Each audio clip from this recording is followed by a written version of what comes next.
Yeah, Lucky, actually your voice is not audible and I don't Is it hear audible you. now? Yep. Yes. Probably some problem with your earphones. It's fine now. It's audible now. Yes, ma'am. It's nice to have you here. We have seen you in first semester in our inauguration ceremony on Cine Lawn, I guess. We have seen you over there. Yeah. And then in graduation day, we have seen you with a couple of your friends. And it's happy to see you with us over this virtual call. And Um, uh, to be here, I wish I could have met you guys in person, but it was a pretty short notice for me to, arrange for an offline meet. Otherwise, I would have definitely loved to meet you guys offline. yes, ma'am, we could agree. But we don't know. We have also entertained with small amount of time. Like within 72 hours, we have to contact some entrepreneur and we have to have an interview with them. And it was very crucial time for us as well to find someone. And we came to know that suddenly it gave me a strike that Sana Merchant were there, like she was there, and she was very vibrant. And if she gets to talk to her, it will be very useful. As you are alumni of our college, it will be very useful, as I thought. Thank you. Thank you. No problem. Okay, ma'am. I'm always there for you guys. We'll start with the interview, and I want to you to share about your work and what you do exactly, and how is your company or your organization really works. Okay. Okay. So the name of my company is Alphation. Okay. I have picked up Alpha, which means leader, and from innovation I've picked up PION, and together I've found the brand name Alphation because we're doing something new. We're trying to bring about an innovation in the automobile industry, hence the name Auto, AUTO, right? So I am the co-founder and the director of the company, and I currently also have the marketing and strategy division of the company. So what the company is about, what happens is when people purchase a single brand, when people purchase a new car, they usually purchase it from a single brand dealership, right? After that, what happens? For a year, the car is going to be having a couple of free services to which the customers keep sending the car back to the regular dealership. Okay? After that, whenever they send the car for a regular servicing, the charges keep increasing. Okay, so let's say on an average, every 8 months to 1 year, you get your car serviced, and you keep spending 10,000, 12,000, 15,000.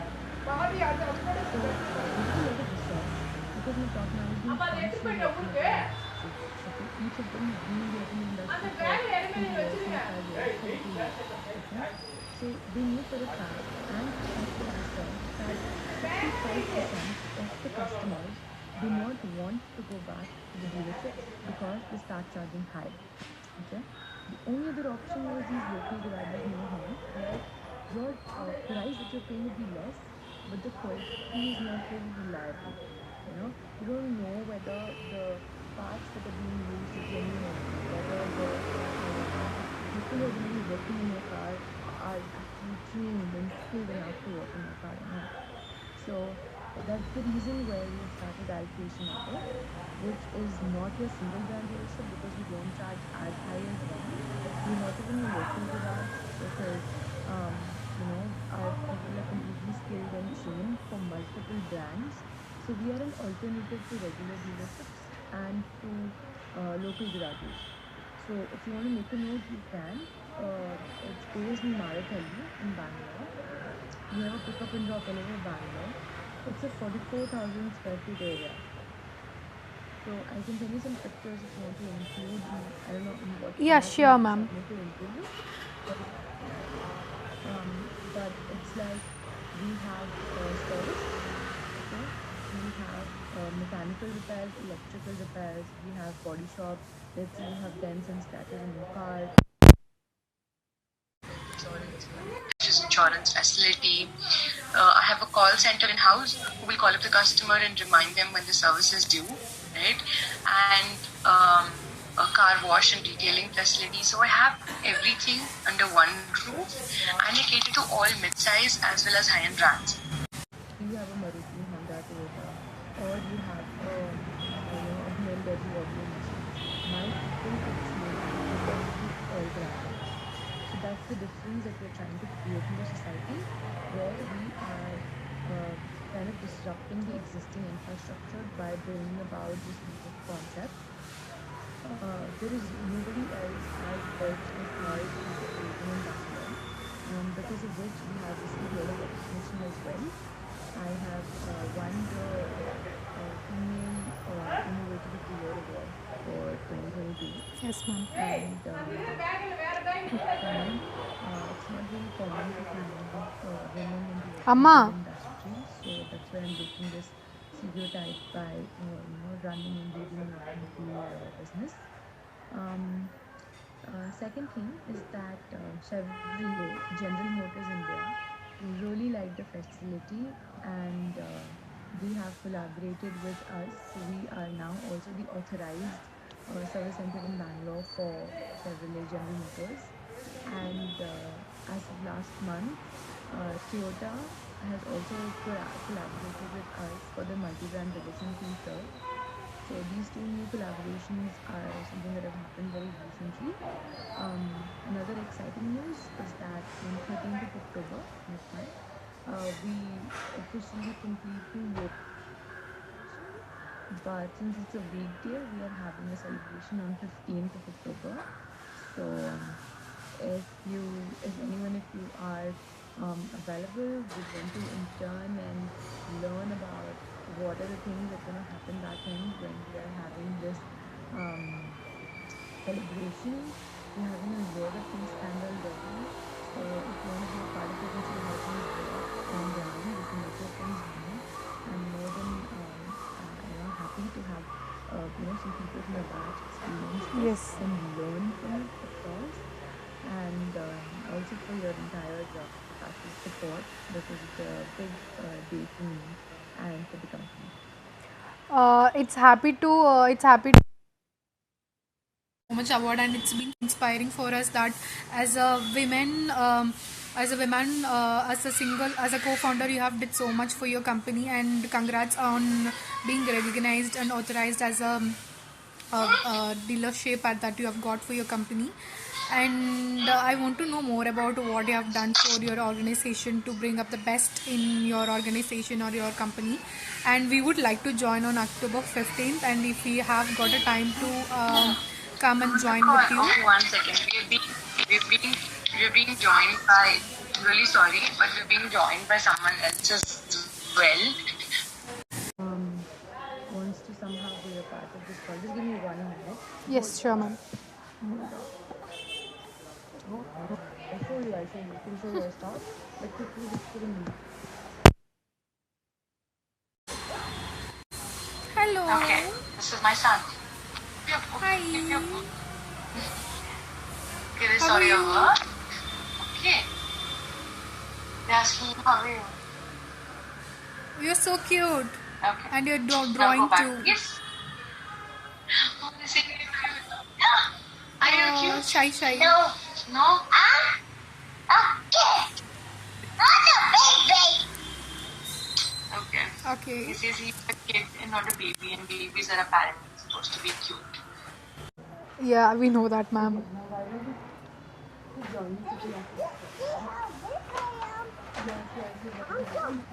Yeah, you're big. You're strong. Ma'am, can you hear me? Yes, I can hear you. Can you please go ahead? Yes. Sorry. Actually, I can hear you. That's fine, ma'am. Yeah, I could hear you, ma'am. Yeah, we would love to join on October 15th if we doesn't have any work over there in college or any kind of events coming up. And I want to ask so much questions with you in this few minutes of time. The first thing is, have you prioritized change for your first started? Like, how have you prioritized changes from when you first started? Okay, so we've gone about a lot of changes from the Okay, day ma'am. we've started, right? And these two, the major change that has happened is giving importance to customer satisfaction. So first thing for me was, brand awareness. Okay, because not a lot of people knew that now something is open like this here in their vicinity, right? And what is it that we do? So it used to be more of outbound calls and marketing and stuff like that. But now we've reached a phase where people reach out to us saying, you know what, I heard about your brand. I Yes. saw you guys in Google. I saw your ads and I wanted to come to you. So that's one major change that has happened. So the shift in the way we do marketing has also changed. But second thing, the most important change we've had to do is maintaining customer satisfaction as well as transparency. So what we do is when we get a car for service, we create a WhatsApp group for the particular customer. So just think about it. Suppose if I get 20 cars a day, there are going to be 20 WhatsApp groups that are going to be created. Okay. Each group would have the customer in it, the service advisor who's been allotted to the particular car, the head of the service center who's taking care of the operations and the works manager, and me. I am there in all groups. Okay, so everything that happens to the customer's car when the work is being done, when the engine oil is being replaced, if the car is being washed, and everything that happens, updates in the form of photos and videos are sent to the customer on WhatsApp. So the customer knows what is happening. Now, say for example, we've been waiting for a particular part and somehow that's not available and it's got delayed, and the service advisor has missed informing the customer that. So the customer will drop a message in the WhatsApp group saying, "What is the status?" So if he is missed, I come to know. Okay, so I will be like, okay, sir, we're gonna check the status and we'll get back to you, and allow the service advisor to respond. So these are certain things that we've been doing to differentiate ourselves from what other organizations do, and at the same time make our customers feel very welcome, that we are their trusted service experts and that they can trust us with any issue that they have, because we're here to help them, to give them high quality service at affordable prices and not literally make money or anything of that sort. So we brought about a couple of these changes. So this makes your customer to be more reliable over you and creates the brand loyalty towards your organization. It's very nice. Over to you, Janvi. Absolutely. First of all, congratulations, ma'am, on your new collaboration. And Thank you. that's a really great story to hear how it all started, and how you took it past since then. My question for you is, financing is one major part of a business. Everybody will face issues during financing stage. So how did you deal with this financing or investor issues in the initial start of the business? Okay. So finance, I agree with you, it is important for every business, but for me, very, very important because we have a lot of fixed expenses that have gone into this. So you would have learned already about capital expenses and the working capital, right? So for me, I have purchased the entire infrastructure. So the entire office, equipment, steel, spares, everything is something that I've purchased. Okay. So initially, when we started with the company, a huge amount of money from our pockets. It has been a family investment that has gone into this. So that was huge. Okay. That was the first thing that happened. Second thing, the land on which we have the infrastructure that we've purchased is in a long-term lease. So every month I have a fixed expense that I need to pay to the landowner because it's in a lease.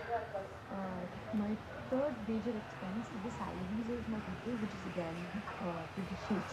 Okay, so we have, when we started the company, we even though we had pumped in all the funds, we still wanted to keep certain amount which would run as a working capital for us for at least 6 months. Okay, we were anticipating that by the time we touch 8 months to a year, we're going to touch break even. Okay, um, so what happened? Obviously, we were into losses the initial month. Okay, we started operations from December. March is when we really started picking up. Till then, we've been in losses. So whatever the company needed for rent or salary has been pumped in from the working capital reserves that we had kept. April, we started doing really good, and that's when the second lockdown happened. went through a second lockdown, which was very difficult for the company at the moment because we went through lockdown. We were completely closed because we were not essential services, right?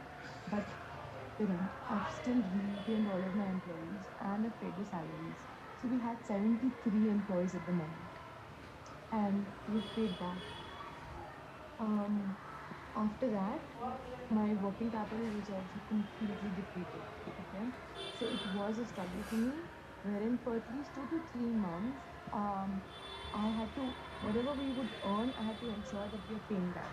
So sometimes there was a delay by a week or something in some of the people's salaries or the rent, but our employees and our staff was really loyal to us, so they held on to us, and we've continued that way. And we there was a point where we've also checked out about bank loans when we had reached a situation that since we were not 3 years old, it was minimum requirement of the bank that we should be 2 years old. So I guess in a way it's a good thing that did not happen because we have gone through this struggle and we have survived out of it and continued. So initially we used to get company funds, after which the company has been paying on a monthly basis and the revenue is going into our expenses. So we have broken even. We are into operational profits, but we are looking for more equity funding right now in order to expand. Our plan is to expand to Bangalore by having 2, 3 more branches which are self-owned, and then to a couple other cities through a self-owned slash franchise model. So finance is very important. So it's a very big learning to us that as much as possible, try to keep your monthly fixed expenses to a bare minimum. Because the kind of facility that we have, my fixed expenses are pretty high, which definitely puts a stress on the promoter. So there have been months together where, because of the immediately after the lockdown, the directors of the company did not take any salary or any remuneration because that was the situation. But we were kind of prepared for this. So, but mostly it's been self funds only. That is really interesting because when the pandemic hit, it was really difficult for most of the businesses to survive as well. But this crossed through that phase and it's doing really good now. That is really good thing to hear. So now, as we are able to see that with a company running below your hands, you are having a family as well, and we Yes. see that you're managing it like awesomely even right now. So how do you get this strategy? Like, how do you even deal with this one? Is it personal and professional, or something meant to go hand in hand? So, what is Yes, the mantra that you absolutely. use? Absolutely. So, to be very honest, I've had to create discipline as to how I need to manage this part. Because initially it was a struggle. I knew that, when we started the company didn't need my everything. It didn't need my all till the time we stabilized. So having support at home really helped. So I have a very supporting husband, and at the same time, I live very close to my mom. So I had a full-time help from my son, and he used to, take my son to my mom sometimes. And we did it all together because when we started for at least 3 months, the situation was such that I would go in the morning, like 6 or 7 o'clock. We would leave from here, and we would be back home only by 11, 12 o'clock in the night. So those were the initial days. And once things got stabilized, and as you can see, I have a son who's 4. He started schooling and everything. So we divided days amongst ourselves to make things work. Because I take care of the marketing, sometimes it is okay if I stay back at home to work things out rather than being physically on ground. If I was running the operations, I would have to be in office all the days, right? So on Wednesdays and Thursdays is when I usually come back home so that I could take care of my son and get him to school, etc. And the other 2 days is when my husband gets in school and picks me and takes care. So we have a work from home, option. So that's how I'm managing. Sometimes there have been days where I have taken my son to office and he has learned things from the office, and I do both. I be a mom and an entrepreneur together. So even your son's name now? My cousin's name is Izhan. IZHEEN. So Rizan also looking forward to be into the same business. Absolutely. In fact, I think he's much more capable of Interested. handling it than me. Yes. But Yes, it ma'am. looks like that. It was very, Over to you. yeah, it was very for for a mom trainer or a mom plus entrepreneur. It was very inspiring to see a lot of women in this era are doing this very effortlessly. It was very effortless to see you do things with very high amount of patience and a level of managing things and delegating with your husband and your family and also taking care of your organization. As you mentioned for Janvi's question that your customers or your um, employees are so loyal to you at the time of challenges or conflicts. So, how did you hunt those customers, and what value or what kind of effective way that you put to your employees to be more efficient or work in such a way? How did you hunt them? Okay. So, to be very honest, it took us 2 months to have my entire team before we launched, right? So, October 13th is when we incorporated the company. We went ahead with the purchase of the entire facility, infrastructure, and everything. But my launch was on 1st of December. Okay, so we had kept that date in mind so that we work towards that. So half of October and entire month of November, we have mainly used this period for finding the right people and also for renovating the facility. So please unmute your Bluetooth. You can mute it. You can mute it. There you go. Can you go to audio? Okay, sit beside me. So, to be very honest, being from the automobile industry, like organizing general health. So I have four core team members. Okay, the managing director, his name is Mohammed. It's a father-daughter duo. Okay, he has been in the automobile industry for 32 years, so he knows a lot of people working in the industry. The second person is myself. I'm the woman manager who has been in the automobile industry for 18 years. Okay. Third is Mr. Nandakumar, who has been in the automobile industry for 20 years. And both Chandra and Anjali are from Bangalore itself. So when this whole conceptualization and everything started happening in August, September, since then only we started hunting people and we told them over the end of this year we are going to be launching a company where we will be needing people. Trusted people, but more trusted people, skilled people, who know already whom we want to hire. Then there's been cases where we hired them in October and utilized them as well to find the right people because I cater to multiple brands, right? So it was important for me to hire people who are having the capabilities to also cater to multiple brands. HR services as well for recruitment. Through that, I was able to find people for call center and the other admin work. But to be very honest, the kind of people that I've been looking for are more blue collar, which you do not find on recruitment portals like Naukri and things like that. So that's definitely a challenge. Sometimes even now, I feel that when I need more people, when we expand, when we scale up, I need more people. It is definitely a challenge to get the right kind of people for their skill set as well as people who would match to our culture. But it helps if you know people in the industry, they could get you. So in this way, that as a daughter and dad duo, it was easy for you to find someone who is there in the industry and helps you to get desired employees for your company. And I would also like to Correct. know what's your desired company's culture, because different organization follows different cultures and diversified culture. And what desired culture you wish for your company, and how you have delegated that culture or incorporated that culture to your organization. Okay.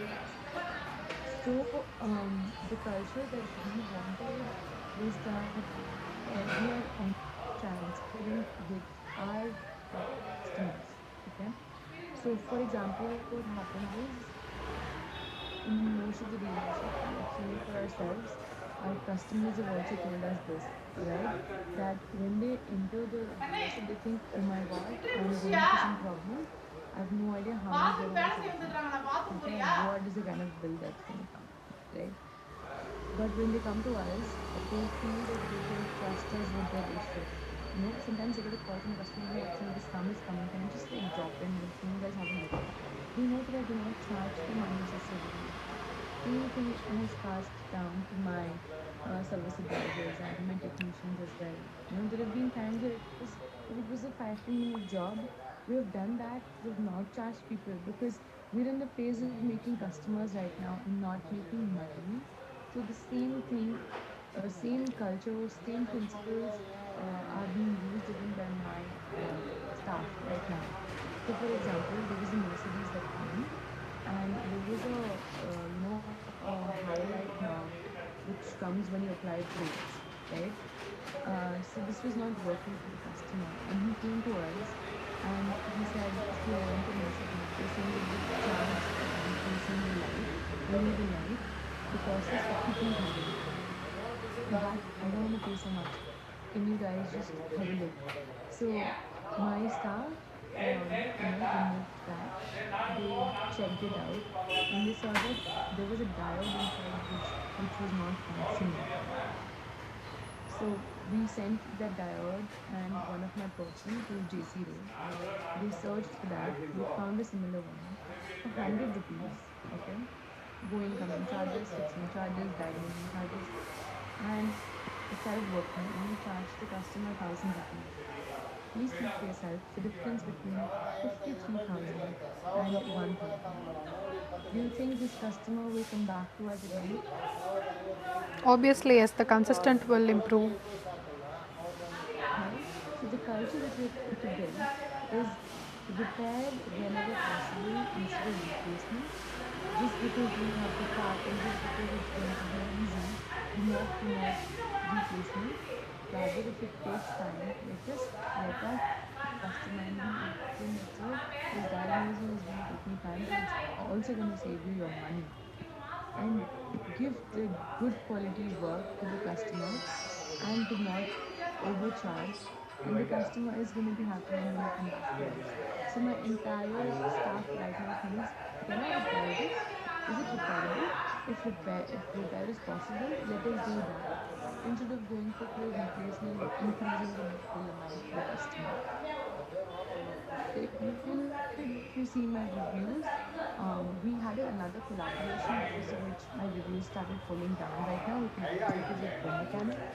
Um, the process was such that they would be interacting directly with the customers, so the problems of the customers were not getting resolved. So because of that, my reviews started falling right now. But if you see before, there was another Skoda customer who had a issue with the oil sump. Just 1 second, just 1 second.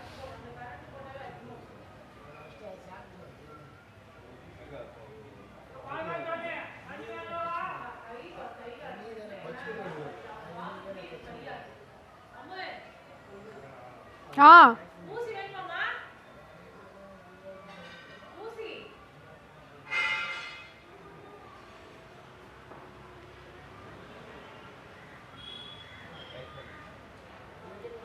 So you're there? yeah. Yes, I'm there, Janvi. Actually, I'm recording it through my phone's recorder, and it will be ending in another 10 minutes, and we have to get another link, or we have to stop it and re-record it with another link. Okay. Can you stop it and re-record it? Now, shall I? Hello, ma'am. Hello? Yeah, this meeting will be ending in another 10 I'm minutes. so So, sorry. yeah, could you hear me, ma'am? No. Yeah, yeah. Yeah, I can hear you. I So can that hear I'll you. send you another link. Can you join in that link? Yeah, yeah, sure. No problem. Thank you, ma'am. Yes, as you mentioned early that you have faced so much obstacles and challenges because of lockdowns, because of financial problems and things. And here I want to also know that is this organization or the company what is this auto plantation is something, and I want to know, is this contributing anything to the society and helping society? As you have early mentioned, customers more reliable and it is making consistent effort and it is very affordable and budget friendly as well. And I want to know more on that area. Is it contributing anything to the society or impacting anything on the society? Okay. So, see, when we were opening this organization immediately after the first lockdown, right? One thing which I did miss is to mention is that when we were hunting for our employees, right? Um, Another important thing for us was there were a lot of people, even though they were really, really skilled, they lost their job in the first lockdown. So we also wanted to be an organization that is creating employment opportunities for people, right? So that is one thing. Second thing, we do give, so the entire concept of Alphation Auto is to give back to the society, wherein customers are finding us, customers are finding Alphation as a reliable and a trusted partner to take their car service to, because all other dealerships that they've been going to have been really charging very high prices to them, right? Third thing, sometimes at individual level, sometimes at an organization level, we do try to contribute a lot to the society, which is not related to work as such of our business, but we do a couple of donations, we do a couple of drives in some schools, we do a couple of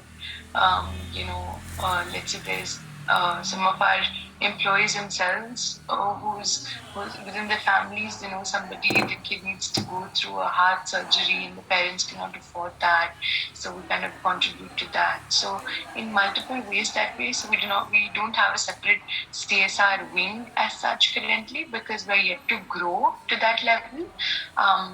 But without that, we do try to give back to the society around us, sometimes online, sometimes through known contacts. We do that. Over to you, Janvi.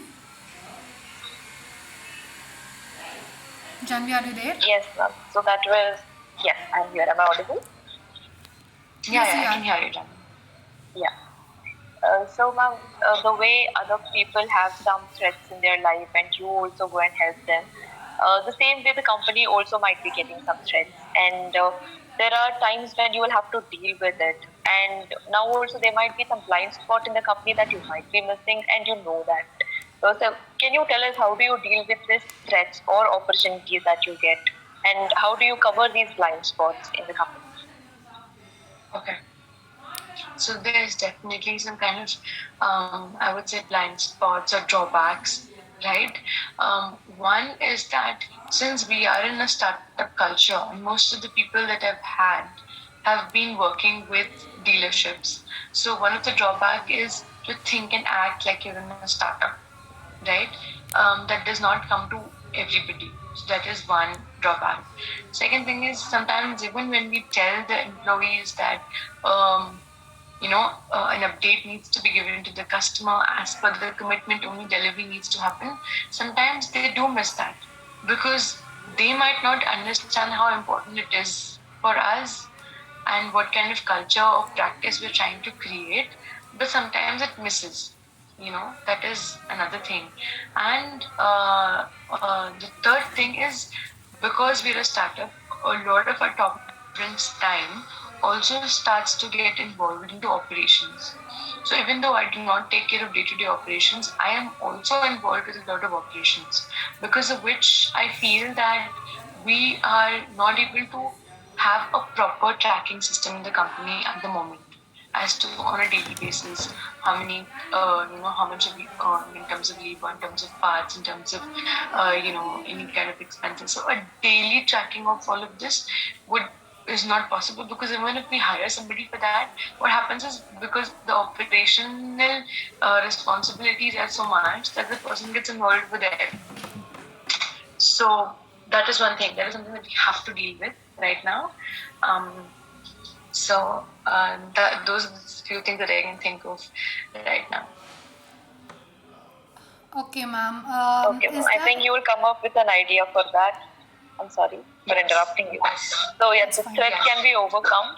So you can deal with Another that and important get thing over. that I'm doing when you mentioned about opportunities is that I have joined a network of a lot of entrepreneurs. Okay, I've joined multiple networks, so I do a lot of networking over there. Um, I have been a person who has not been great or too much into networking earlier, because I used to feel that it's it's way out of my comfort zone. But now I realize the networking is so important if you want to run your business. Okay, so now say for example, I want to get a new set of uniforms for my staff, right? And because of the network that I'm in, all I have to do is just drop a message on the group that, you know what, I'm looking for a uniform vendor, and I'll have 10 uniform vendors, reliable ones, in my message box over the next 10 minutes. Okay, so at the same time, I'm trying to leverage this network for opportunities and branding and awareness about my business, so that these people also promote my business. But I'm talking about a network of around 2,500 entrepreneurs in just Bangalore. So, say for example, even you guys, let's say you want to get in touch with somebody who's having a manufacturing unit. So, say somebody who's into interiors, but they manufacture, they don't procure, the manufacture, and you want to visit their factory. You want to talk to them and you want to understand how is it that they get clientele, and with so much of competition, how do they deal with? All I have to do is a phone call, and I'll be able to arrange for you guys, right? So that's the reason I told Smanya also the same thing. That see, when she initially asked me about a social entrepreneur, I told her that, say, listen, I might be doing a couple of social activities, but we are not a social entrepreneur as such. So in case you need, I can connect you with the right kind of people. So she said, no, it's okay, doesn't matter. I said, okay, fine. So my network is growing now in Bangalore. So that is how I'm also trying to leverage these opportunities. Yes, so even I have been a person who thinks twice before getting out of this comfort zone. But that is something necessary for networking. That is how you build relations and get things done. Yes, that is one great learning. So Yes, we you always get this have that. instinct that we Yeah, Jan, you can we continue. this is my opportunity. This is something I have to catch hold of. But how do you decide that this is the thing that I have to do? Because sometimes you cannot just go with your instincts, or sometimes you cannot just go with the facts as well. So there is something that you rely on. What is that before taking a decision? Okay. So when you're in business, trust me, it's all about the money. Okay. So what we have decided as an organization is that for any activity, there might be a certain amount of spending that would be involved as an expense. If I'm able to, if I'm going to be able to recover that within the next 1 week or next 1 month, then I have to go ahead with it. If I'm not sure that I'm going to be able to recover that, then probably we can pause the idea right now, because I don't have a lot of working capital lying around to try and experiment at the moment. For example, in a lot of apartments around my office vicinity, we conduct these camps, okay, wherein we do a free general checkup for all the residents of the apartments. But these apartment associations charge me money, say starting from 5,000 going up to 15,000 is their daily charge. Okay, so if I want to put a camp up on a Saturday in an apartment near to me, and say the cost is around 10,000.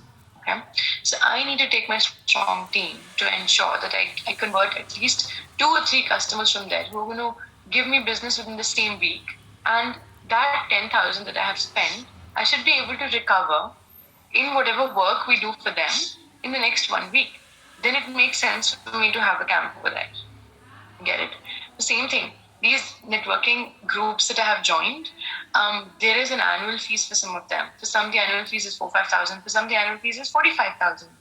So it's all about, will I be able to give enough time for this particular network to be able to generate business over the next 1 or 2 months that would be equivalent to the amount that I have spent for my joining fees, for annual subscription fees. So it's all about money. When you're doing business, it's all about money. So we wanted a lot of companies, approached us for doing a radio jingle. But this was a time where not a lot of people were stepping up because they were all working from home. And the charges for doing a radio jingle for 1 week is 60,000. Okay. Plus, I'm going to be spending on getting the creative made. So for 1 week, I have to spend 60,000. How many cars are actually there on the road? Will I be able to get businesses 60,000, making 60,000 in 1 week, just from the customers who come from the radio jingle? I'm not talking about all customers put together, but just the customers who come from the radio jingle might not be possible, right? Because most of the people were not even there on the roads at that time.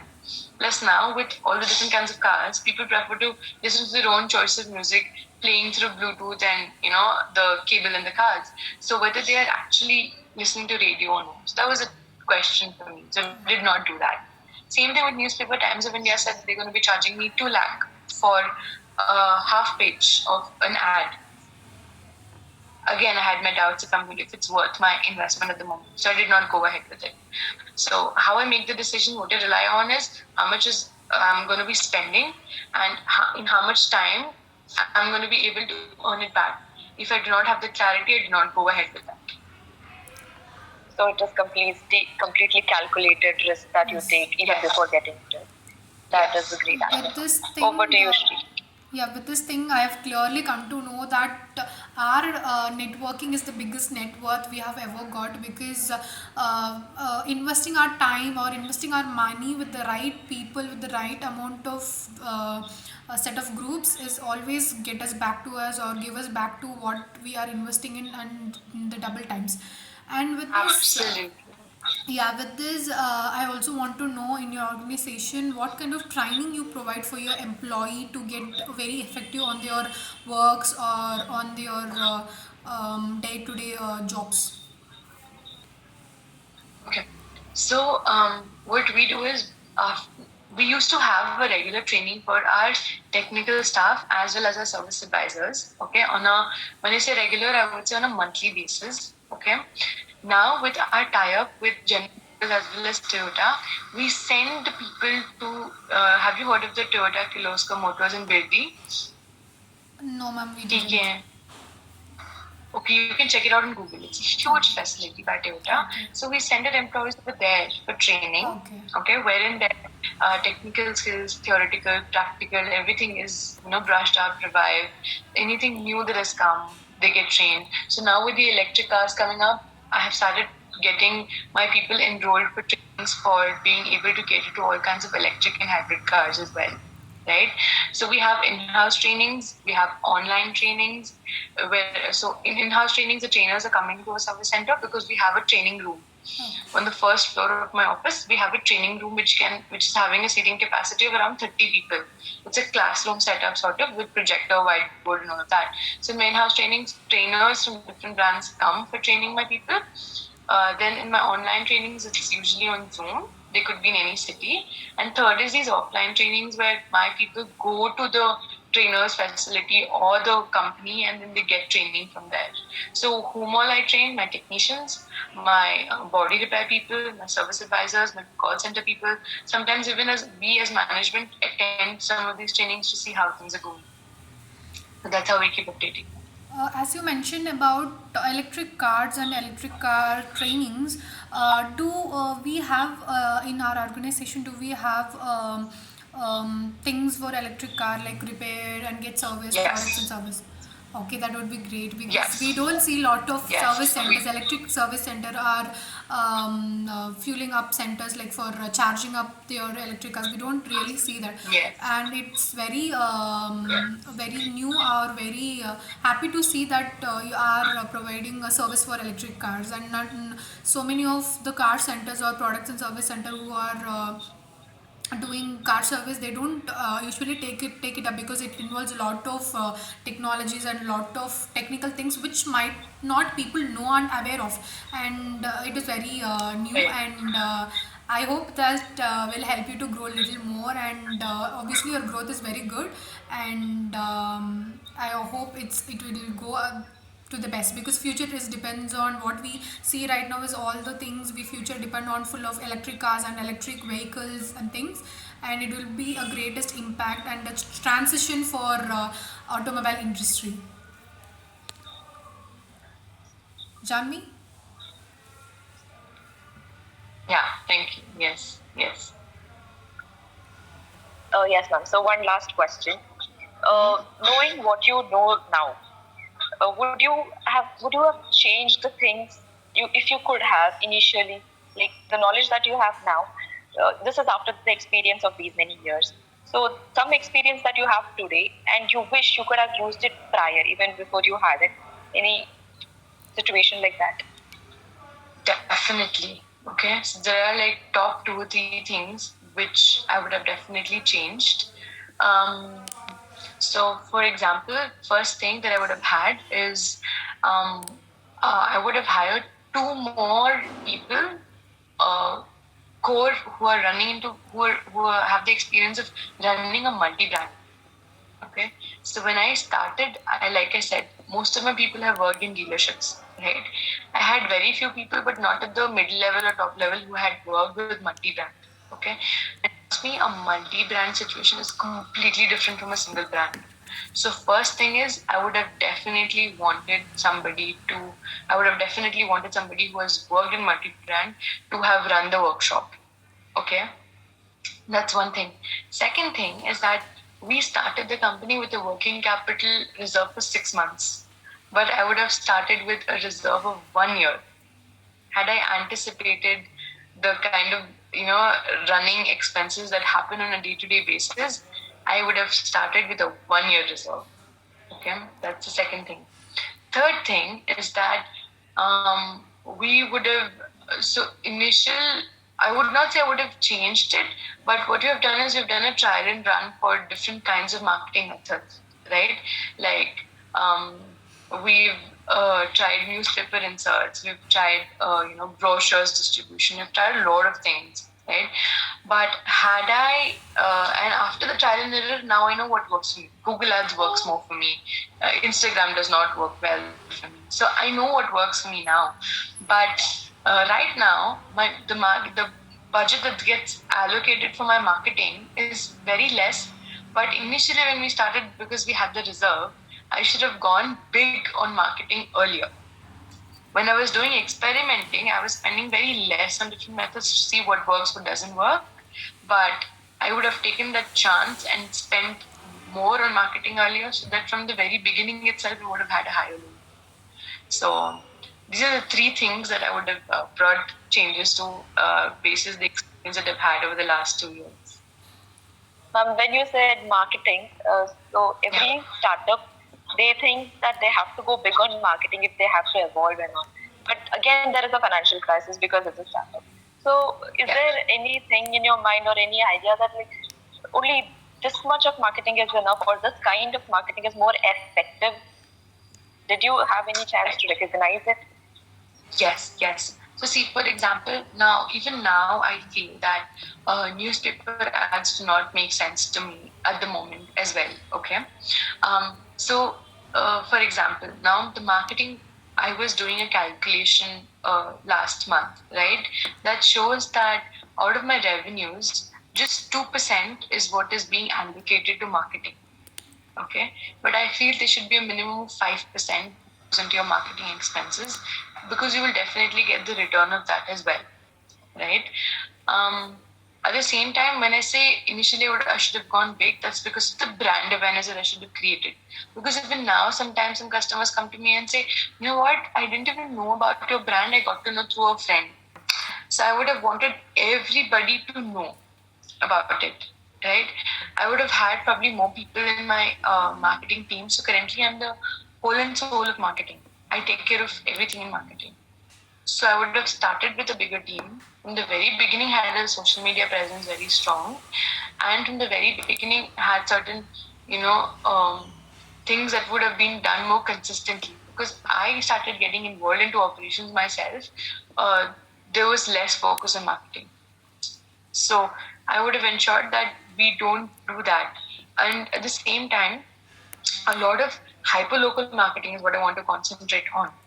When I say ads on Facebook or Google Ads, I don't mean all over Bangalore, right?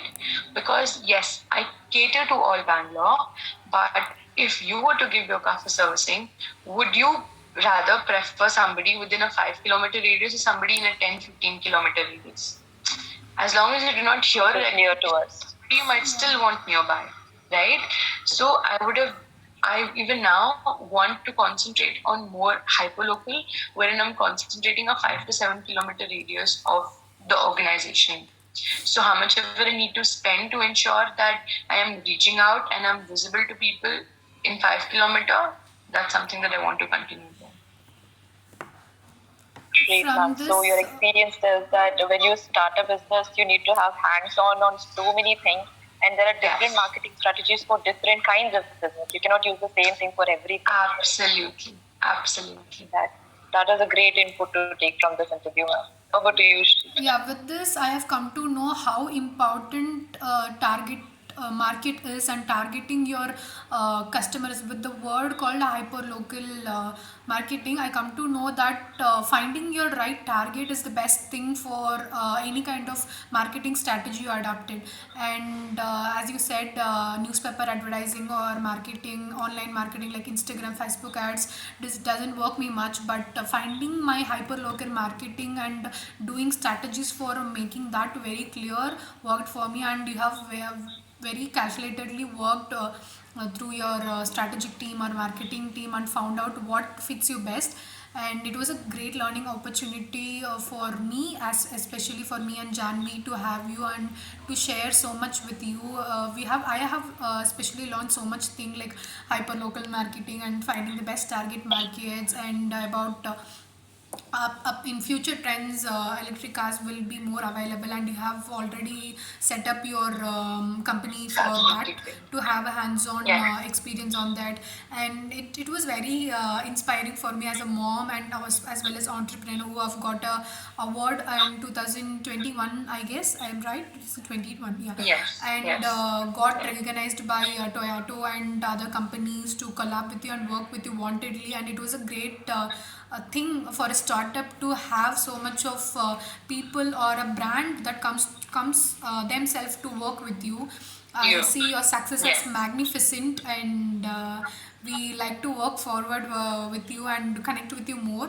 If I get time, or Janvi and I get time, or any of our batchmen get time, I would like to, and I would love to join with you on October 15th ceremony what you have. So, see, one is coming directly for the event. Yeah. But the second thing, I will inform Ashwini ma'am and Venkatesh sir as well. Okay. Second thing is participating for all the events leading through, like from now till 15th October. Okay. A lot of things are happening. We're going to be speaking with multiple brands to get them on board, to have the vouchers, standees, for having their stall. We're going to be, getting in touch with multiple of our sources, like all of our existing customers. I'm talking about around 5,000, 6,000 customers, right? And the leads that we're generating to social media, having a contest, getting in touch with bloggers and influencers on YouTube and Instagram. All of these things are lined up. So if you want to see, especially people who are there from the marketing industry or marketing specialization that you've chosen, and you want to see how these things are working on ground in an organization and being implemented for an event that is happening on 15th, starting up to now till there, I am open to having you and teaching you and you experiencing all of that as well. Sure, ma'am, we would love to, and I'll be in connect with you, and I and John, we will connect with you to have some hands-on experience and being on the floor for with you on those events, and what are the things you have planned for. And over to you, Janvi, you want to add up something? So, without taking much of your time, ma'am, could you give us one message for blooming entrepreneurs or who want to be an entrepreneur in future?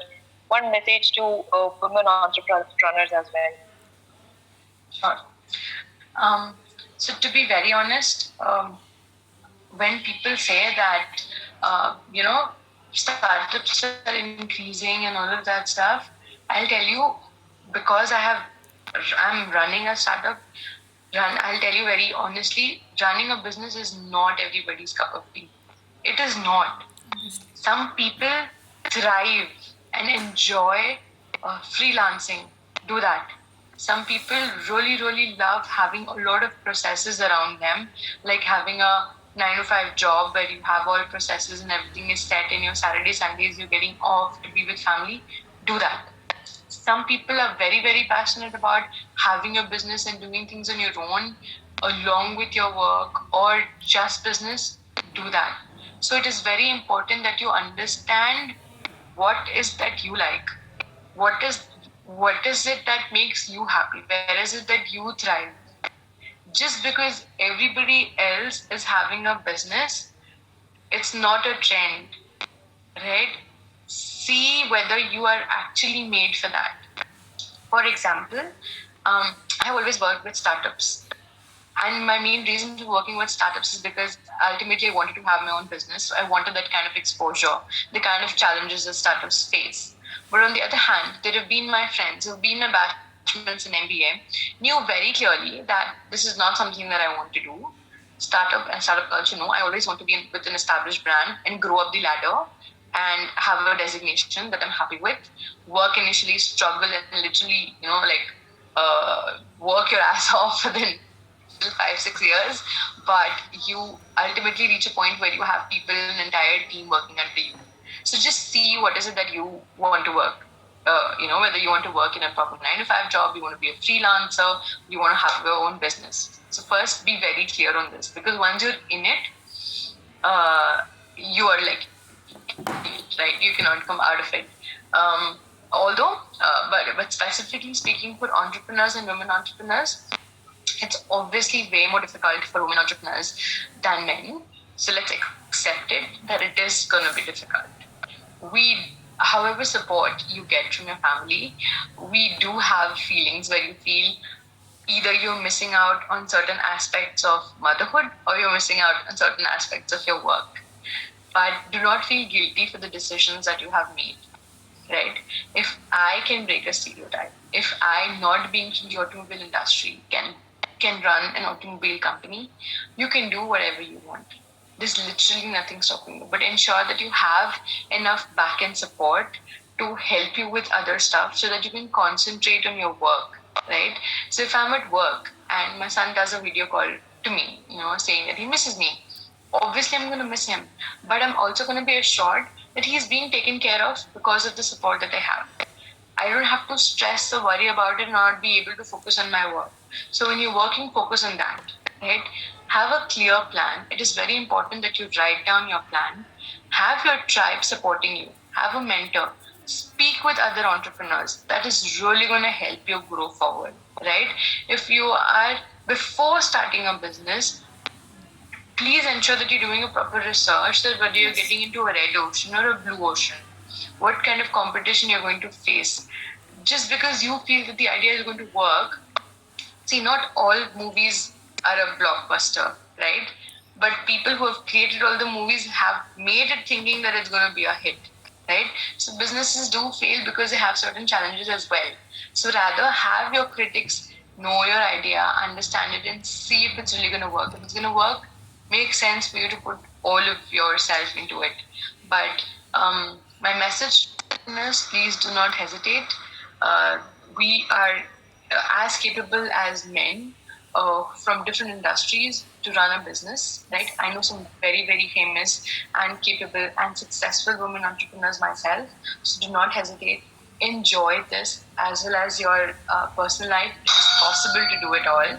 So enjoy that, and all the best is what I would want to say. Thank you so much, ma'am. It was so sweet. Thank you, ma'am. So message is clearly conveyed. Now, entrepreneurship doesn't happen to people. You have to make it happen. That was a great input, ma'am. Thank you for spending your time with us and letting us know so many things that we were literally unaware of. Spending this time was like really interesting.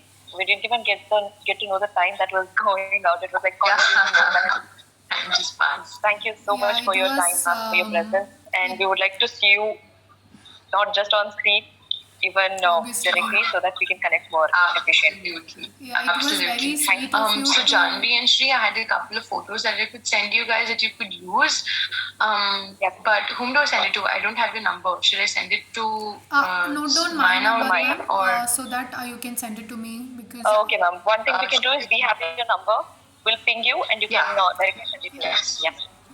ठीक है, that would be a great Yeah, help. ma'am. Thank you. All right. Thank you. Bye. Have a good day, ma'am. Thank you. You guys too. Bye. Bye.